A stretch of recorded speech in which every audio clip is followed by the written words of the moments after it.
Yeah, so the first thing I mentioned were automobile blocks, and those are these. They're toy car, but they're also blocks. They're wooden blocks.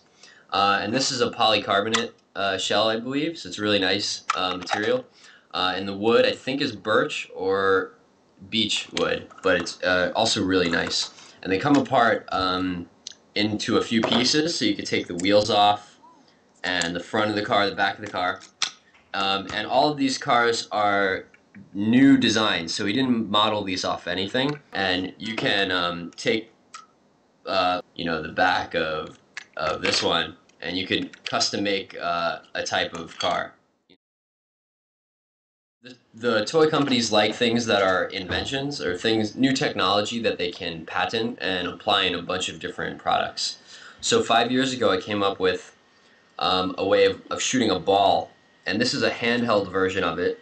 And it's basically a bistable spring. You invert this bistable spring, and you can use it to shoot a ball, about 30, 40 feet across the room. And then this is the product that's on the market now. It's called the Nerf Atom Blaster. And if you look inside, there's the bistable spring that they licensed off of us. But this is more for 5 to 7-year-old. And the toy that we came up with was for maybe teens, adults too, because this could fit in your pocket and you could shoot a ball across the room. So most toys are made of ABS. So this is like a toilet bowl toy, and this is ABS plastic here. This is This is vinyl, because it has various cross-section thicknesses, and it's also a little bit squishy and pliable, so I could, move his head around. And this is a clear sign that it's made of vinyl. Those are perhaps the two most common plastics in the industry you'll see today, the ABS and vinyl. The stuff we use in the class will rapid prototype the toys. So this is a rapid prototype part. This is very brittle, for example. So this will crack if I drop it. But the material is kind of like acrylic. If this were to be manufactured, we would have a giant die that would injection mold this perhaps out of ABS. Okay.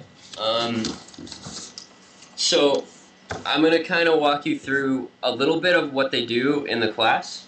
So when they get an idea that they really like, the first thing they'll do is make a sketch model, which I mentioned is a quick test of the concept, and it could be a works like or looks like or both.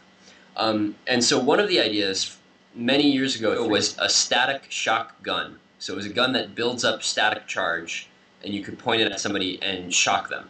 And so here's an idea of what the toy could look like, kind of like a Jetsons-esque gun. And there'd be there'd be a little metal tip here to shock them. It's not very nice looking. That's what the other thing's for, but it works. And basically, you build static charge here, and by rotating this, there's a hand crank over here, and it stores the charge onto a capacitor. You could discharge it.